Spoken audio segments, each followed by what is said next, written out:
드림웍스의 판소리 쇼스토리2 모파성 편이 관객들과 다시 만났습니다. 2023년 낭독 공연으로 쇼케이스를 선보인 뒤 지난해 초연을 올렸고 올해는 국립정동극장 창작 ING 선정작으로 다시 올려졌습니다. 모파상의 단편소설을 각색한 두 번째 무대로 이번 공연에서는 노끈, 대정투안, 29호 침대 3편이 선택되었습니다. 소리꾼 박인혜 씨가 대본과 작창, 연출을 맡은 것은 전편과 동일하나 이번 공연에서는 박인혜 씨가 주인공을 맡지 않고 개별 작품마다 다른 소리꾼이 주인공으로 무대를 이끌었습니다. 창자로 나선 3명의 소리꾼 이혜린, 이승민, 황지영 씨는 저마다 다른 개성을 경합하며 판소리의 매력을 한껏 발산했고 코러스는 초연의 송자연, 박두리 씨에 이어 이번에는 이혜원, 박인혜 씨가 코러스로 함께하며 극의 전개를 도왔습니다.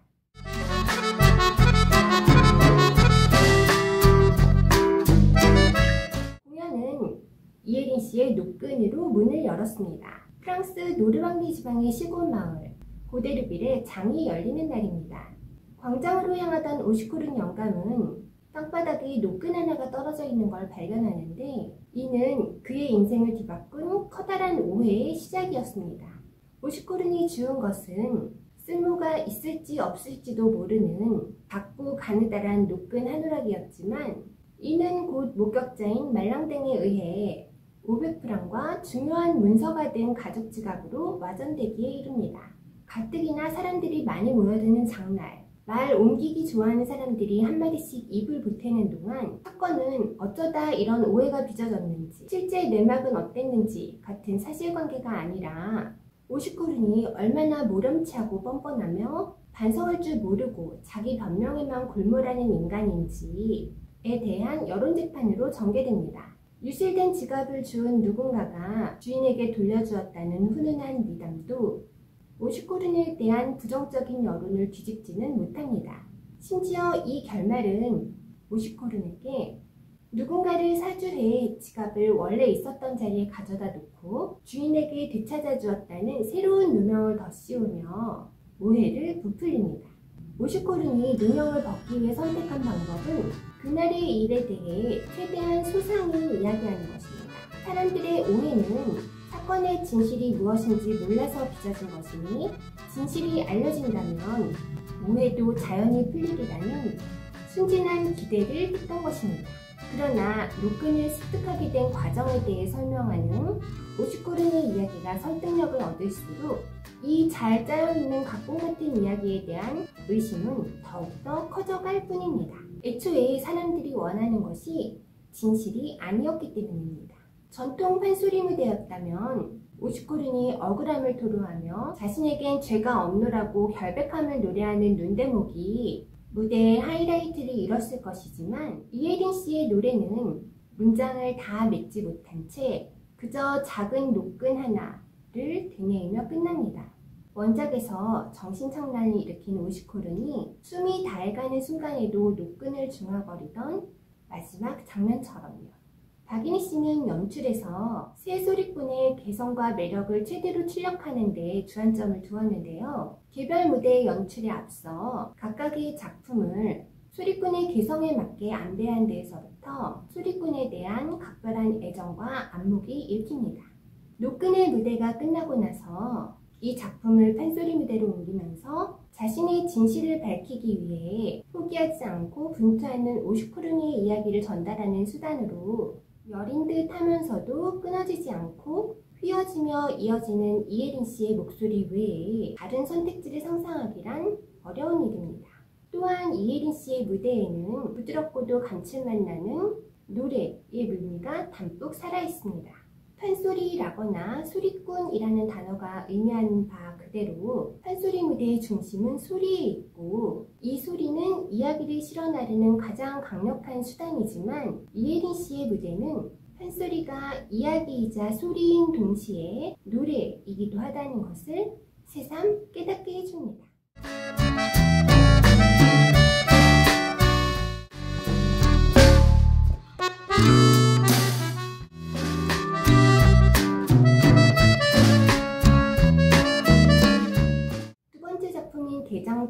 역시 수리꾼 이승민 씨에게 맞춤한 무대로 전개되었습니다. 이승민 씨의 무대는 정기수의 이야기를 따라가는 듯했던 이혜린 씨의 무대보다 좀 더 연극적인 성격을 띠고 있습니다. 박인희 씨가 원작 대장투안을 읽으며 곧바로 이승민 씨를 떠올렸다고 할 만큼 그는 주인공 투안과 일체화된 모습으로 등장해 객석을 쥐락펴락합니다. 투안과 투안의 아내를 오가며 캐릭터를 마치 의복처럼 입었다 벗었다 하는 이승민 씨의 연기는 이혜린 씨가 준 것과는 다른 지점에 깨달음을 줍니다. 판소리는 소리이기도 하지만 연극이기도 한 것입니다. 이승민 씨는 최공녀 강주룡에서도 주룡의 어머니와 조선 공산당 당원 정달원을 오가며 상반된 캐릭터를 훌륭히 연기해낸 바 있습니다. 하지만 대장투안에서 보여준 그의 연기에는 인생의 희로애락이 좀 더 짙게 배어 있습니다. 투안은 술집 마슈블레를 운영하며 손님들에게 꼬냑을 대접하는 걸 즐기는 낙천적인 술꾼입니다. 동서고금을 막론하고 술과 사람을 좋아하는 남편이 아내와 사이가 좋은 경우는 별로 없으며 투안 역시 예외가 아닙니다. 투안이 그리도 좋아하던 꼬냑은 그에게 전신마비라는 끔찍한 선물을 안겨주고 투안의 아내는 자신에게 간병이라는 또 다른 짐을 지은 남편을 바라보며 분통을 터뜨립니다. 투안의 와병 생활이 지루하게 이어지던 어느 날 아내는 투안에게 기상천외한 요구를 해옵니다.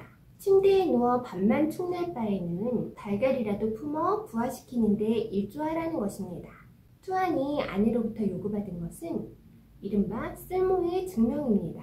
노동 능력을 상실한 그는 이렇게라도 자신의 쓸모를 아내에게 확인받아야 합니다. 시종일관 코믹한 터치로 그려지지만 투안이 직면한 것은 기실, 인권과 존엄의 문제이기도 합니다. 반항하던 투안은 결국 아내에게 굴복해 달걀을 부화시키는 것을 자신의 일로 받아들입니다. 움직이지 않고 달걀을 따뜻하게 품어 병아리로 만드는 것은 쉽지 않은 일인데요. 몇 번의 실패 끝에 투안은 달걀을 부화시키는 데 성공합니다. 이는 단순히 달걀에서 병아리가 나왔다는 자연의 섭리 같은 것이 아니라 노동력을 잃고 존엄을 박탈당한 투안이 생명을 만들어내는 존재로 재탄생한 것입니다.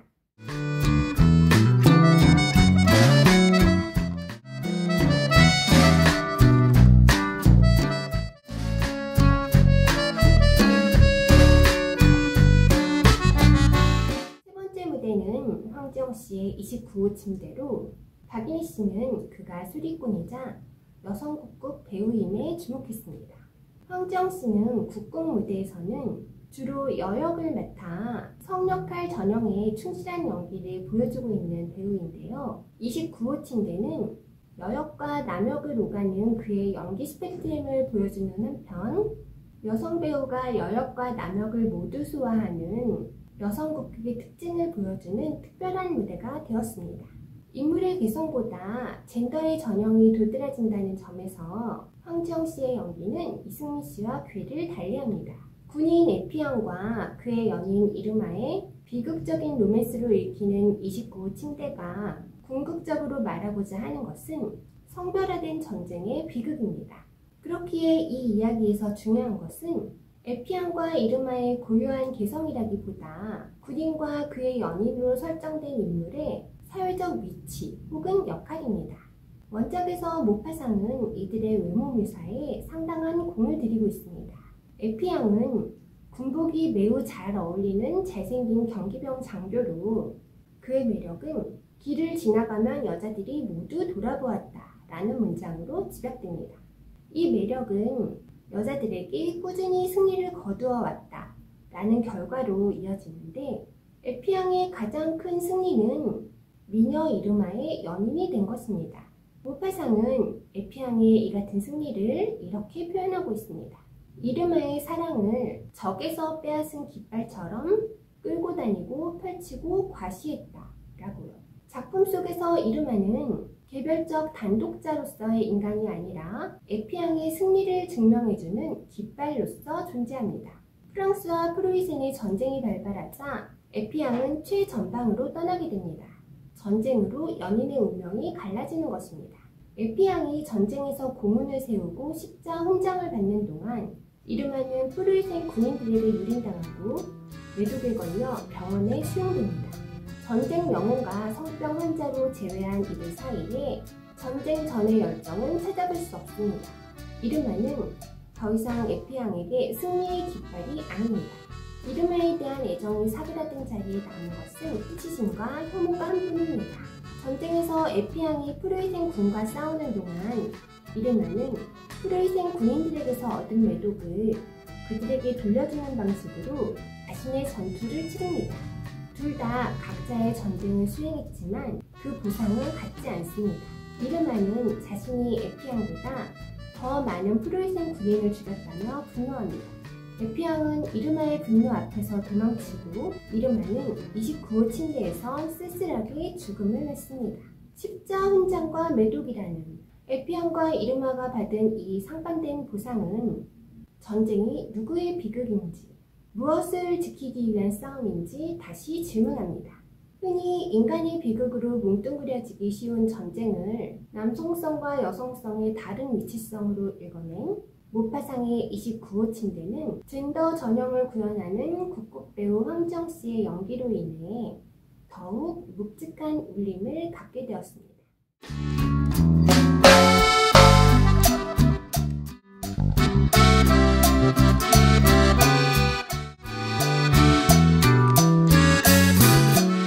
앞서 펜소리는 이야기이고 노래이며 연극이라고 말씀드렸는데요. 여기에 박인혜 씨는 판소리에 한 가지 정의를 더하고 있습니다.